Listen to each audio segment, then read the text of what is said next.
כלשהי בנושא החלב לפני שידברו איתנו.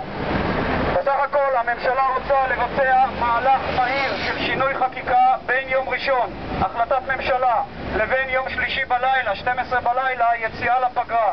והם יכולים לעשות את זה, תאמינו לי, הם יכולים. הם יכולים לכפות משמעת סיעתית בכנסת, והם יכולים לעשות את זה.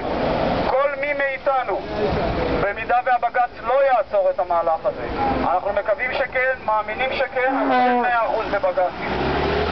כל מי מאיתנו שיש לו קשר כזה או אחר ויכול להגיע לשרים בממשלת ישראל, ויש כאלה בלי עין הרע 32, כל מי מאיתנו שיכול להגיע בעזרת חברים לשרים כאלה ולדבר איתם, ואנחנו ניצור קשר איתנו על מנת שנוכל לצרף אליו מישהו שמכיר את פרטי הפרטים של העניין, על מנת שנוכל לשכנע שרים לא לתמוך בהצעה שתוגש להם ביום ראשון.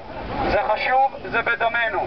במידה והמהלך הזה לא יצלח, אותו הדבר נצטרך לעשות עם חברי כנסת, ופה אני מניח שיותר אנשים מכירים חברי כנסת, וגם את זה אני מבקש מהנוכחים, כל מי שיכול, בבקשה תיצור קשר ונראה לצרף אליכם מי שמכיר את הפרטים ויוכל לדבר, וננסה לשכנע ביחד להתנגד למהלך הדרקוני הזה של שינוי חוק החלב 3 חודשים אחרי שהוא יצא לעולם ואושר בכנסת ברוב מוחץ של 62 כנגד 0.